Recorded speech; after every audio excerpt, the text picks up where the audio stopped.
The static clung to the air, a palpable vibration that tickled the hairs on the back of your neck. It emanated from the radio, an old Zenith transoceanic, its bakelite casing scarred and worn. You'd found it in the attic of the house, tucked away beneath a pile of moth-eaten blankets and forgotten photographs. The house itself, well, it was a steel, a Victorian monstrosity, all gables and turrets, perched on a windswept bluff overlooking the churning gray of the Atlantic. Cheap because of its reputation, locals whispered stories, hushed tales of disappearances and unsettling occurrences, all centered on the house. You, of course, didn't believe in ghost stories. You believed in structural integrity reports and potential for profit. But the radio was unnerving. You fiddled with the tuning dial, trying to find a clear signal, any signal. Amidst the crackling void, the room was dimly lit, illuminated only by the sickly yellow glow of a single bare bulb hanging precariously from the ceiling. Dust motes danced in the beam, swirling like miniature galaxies in a silent, unseen cosmos. Outside, the wind howled, rattling the windows in their frames, a mournful symphony that seemed to seep into the very bones of the house. Suddenly, a voice cut through the static, a man's voice, raspy and strained, like it was being forced through a throat choked with sand. Quote, "Can hear me, please? Need help?" Quote, "You froze, your hand hovering over the tuning dial." Static roared back, then a brief, fragmented sentence. Quote, "In the walls." Quote, the voice was gone, swallowed by the electronic abyss. You told yourself it was just interference, a trick of the atmosphere, a stray signal bouncing off some distant satellite. But a seed of unease had been planted, a cold tendril of fear that began to coil around your heart. You tried the radio again, scanning the frequencies. Nothing but white noise. You switched it off, the silence that followed feeling heavier, more oppressive than the static. That night, you had trouble sleeping. The wind seemed to be whispering secrets outside your window, scratching at the glass like skeletal fingers. You tossed and turned, the image of the radio, its glowing tubes casting eerie shadows on the attic floor, burned into your mind. Around 3 a.m., you woke up with a jolt. The house was utterly silent. The wind had stopped. The ocean was no longer roaring, just a profound, unsettling quiet. Then you heard it, a faint scratching sound. It was coming from inside the wall. You sat bolt upright in bed, every muscle tense. You held your breath, listening intently. The scratching stopped. You waited. Nothing. "It's just the house settling," you muttered to yourself, trying to rationalize the sound. Old houses do that. But the scratching started again, louder this time, more insistent. It sounded like claws. You grabbed your phone and switched on the flashlight. The beam cut through the darkness, illuminating the peeling wallpaper and the warped floorboards. You moved slowly towards the wall, your heart pounding in your chest. The scratching intensified as you approached. It was definitely coming from inside the wall, right behind the wallpaper. You reached out and touched the wall, your fingers tracing the outline of the floral pattern. The paper felt damp and cold. The scratching stopped. You hesitated. What were you going to do? Rip the wallpaper off the wall at 3 a.m.? You were probably just imagining things. But the scratching started again, more frantic this time, like something was desperately trying to get out. You couldn't ignore it anymore. With a deep breath, you gripped the edge of the wallpaper and pulled. The paper tore easily, revealing the lath and plaster beneath. The scratching stopped abruptly. You shone the flashlight into the gap. Nothing, just the rough, unfinished surface of the wall. You sighed in relief. See? It was all in your head. But then you noticed something. A faint, almost imperceptible smell. It was a musty, acrid odor, like decay and something else. Something metallic and sharp, like blood. You shone the flashlight further into the gap, trying to identify the source of the smell. And then you saw it. A dark stain on the plaster, spreading outwards like a malignant growth. The stain was wet. You reached out and touched it with your finger. The liquid was cold and viscous. You brought your finger to your nose and sniffed. The smell was overpowering now. The metallic tang of blood. And something else. Something sweet and sickly, like rotting fruit. You recoiled in horror, wiping your finger on your pajamas. What was going on? You needed to see what was behind the wall. You grabbed a hammer from your toolbox and started to chip away at the plaster. The wall crumbled easily, revealing more and more of the dark stain. The smell intensified, filling the room with its nauseating stench. Finally, you broke through. A hole. A small, jagged hole, leading into the darkness of the wall cavity. You shone the flashlight into the hole. The beam illuminated a narrow, cramped space. Dust motes danced in the light, obscuring your vision. And then you saw it. Something moving. A dark shape, shifting in the shadows. You held your breath, your heart pounding in your chest. The shape moved again. Closer this time. And then you saw what it was. An eye. A single, glistening eye, staring back at you from the darkness. The eye was wide and unblinking, filled with a cold, malevolent intelligence. It was surrounded by matted fur and bone. You screamed. You stumbled backwards, dropping the hammer. The flashlight clattered to the floor, plunging the room into darkness. You scrambled back to the bed, pulling the covers over your head. You lay there, trembling, listening to the sound of your own ragged breathing. You could feel the eye watching you. You didn't know how long you lay there, paralyzed with fear. Time seemed to stretch and distort, the seconds ticking by like hours. Finally, you couldn't take it anymore. You threw back the covers and grabbed your phone. You switched on the flashlight and pointed it towards the wall. The hole was still there, but the eye was gone.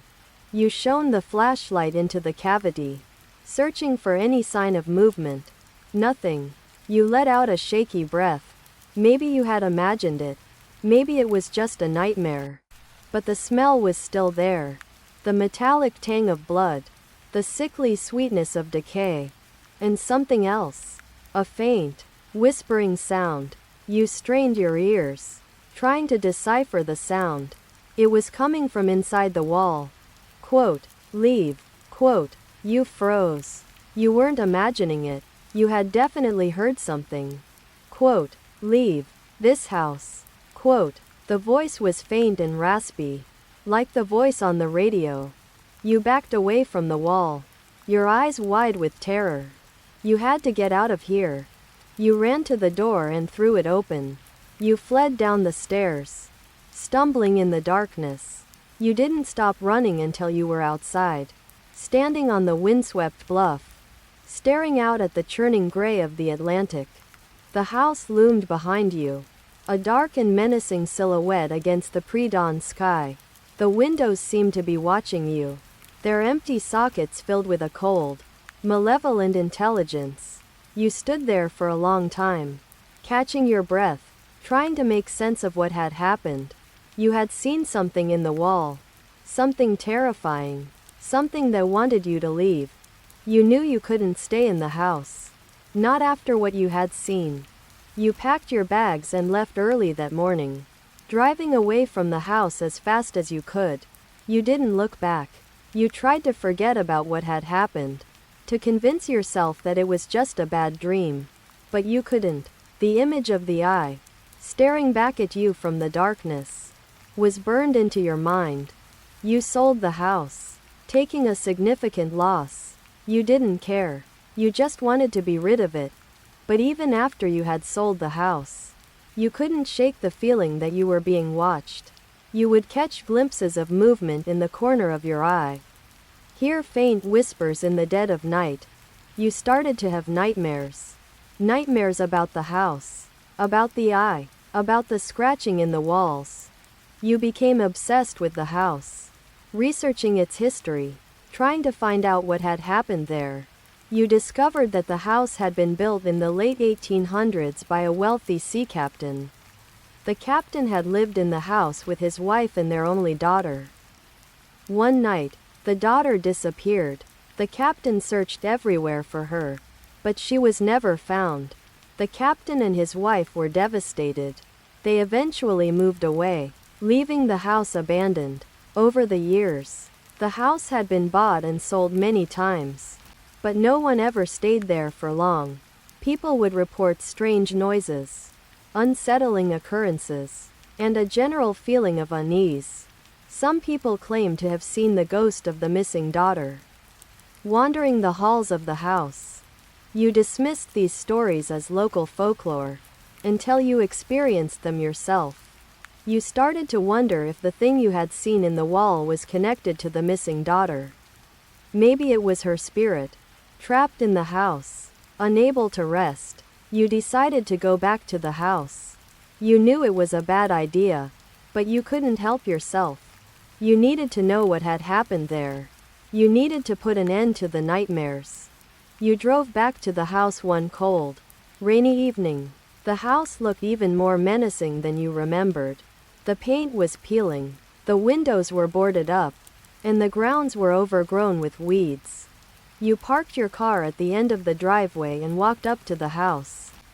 The front door was locked, but you found a window that was slightly ajar. You pried it open and climbed inside. The house was dark and silent. The air was thick with dust and the smell of decay. You switched on your flashlight and started to explore. You walked through the empty rooms, your footsteps echoing in the silence. The house was in a state of disrepair. The furniture was broken, the wallpaper was torn, and the floors were covered in dust.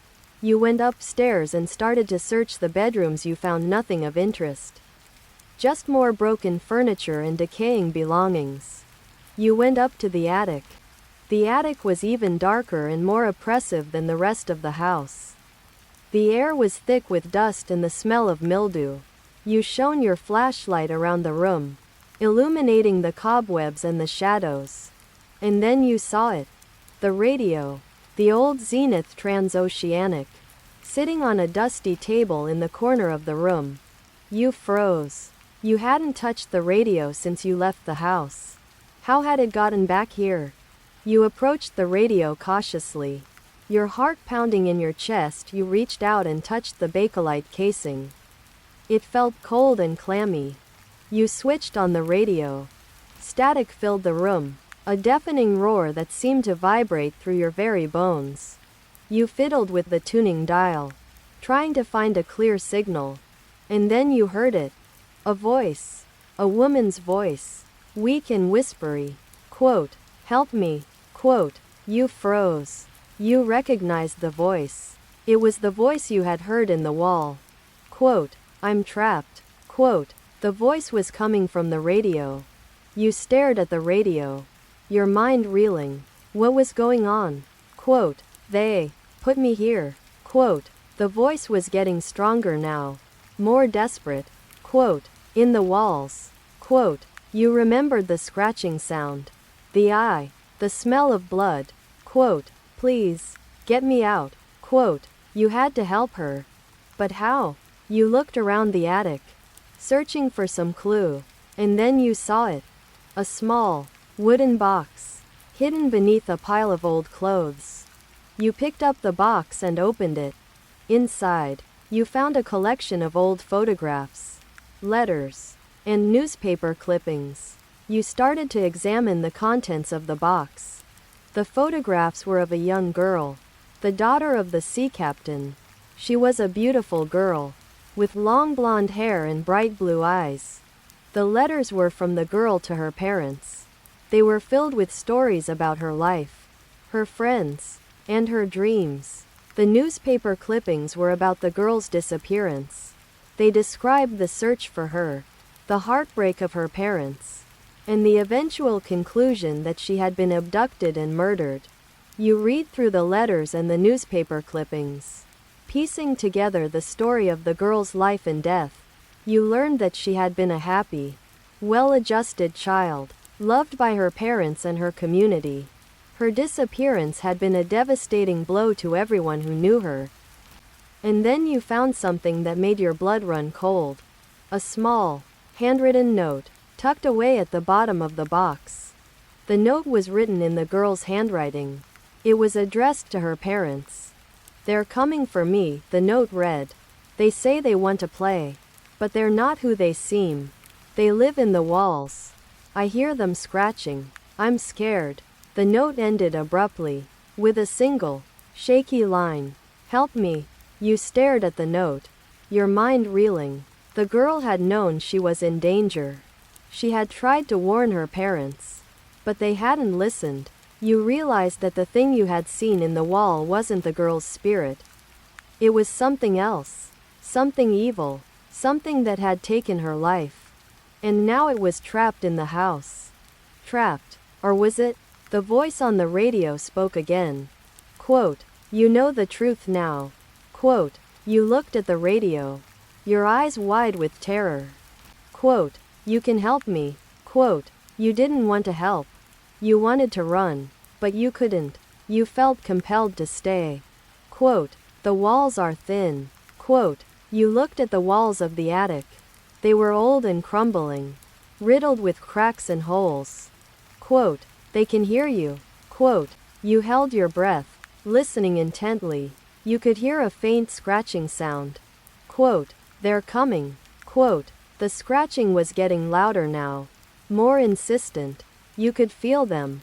They were in the walls, watching you, waiting." Quote, "You must release me." Quote, the voice on the radio was pleading now. Quote, "Destroy the heart." Quote, "What heart?" You whispered, your voice trembling. The radio crackled. Quote, "The source. The conduit." Quote, suddenly, you understood. The radio. It was the conduit. The link between this world and whatever lay beyond the walls. The scratching intensified. You could hear them moving, shifting, closing in. You had to destroy the radio. You grabbed the hammer from your toolbox and raised it above your head. You hesitated. Could you really do it? But then you remembered the girl. The eye. The smell of blood. You brought the hammer down on the radio with all your force. The bakelite casing shattered. The tubes exploded. The static died away. Silence. You stood there, panting, your heart pounding in your chest. The scratching had stopped. The air felt lighter, cleaner. You had done it. You had destroyed the conduit. You had released the girl. You had saved yourself. Or so you thought.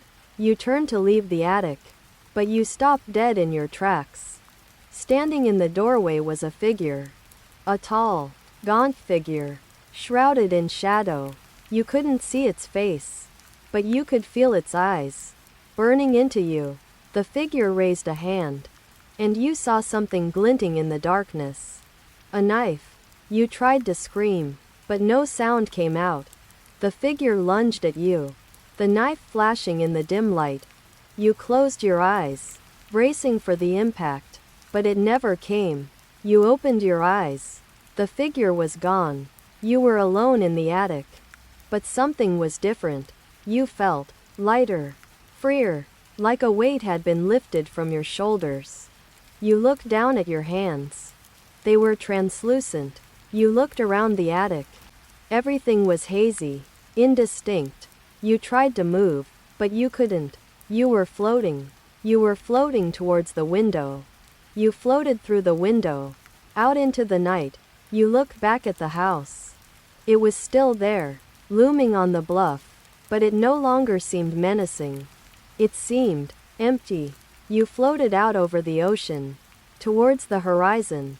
You were free. You were finally free. But then you saw it, reflected in the churning gray of the Atlantic. Your own face. But it wasn't your face. It was the face of the missing daughter. The face of the girl who had been trapped in the walls. The face of the thing that had been released. You hadn't saved her. You had become her. And now you were trapped. Trapped in the house. Trapped in the walls. Waiting for the next victim. Waiting to be released. The radio crackled faintly. Somewhere in the darkness of the attic. Quote, another one joins us. Quote,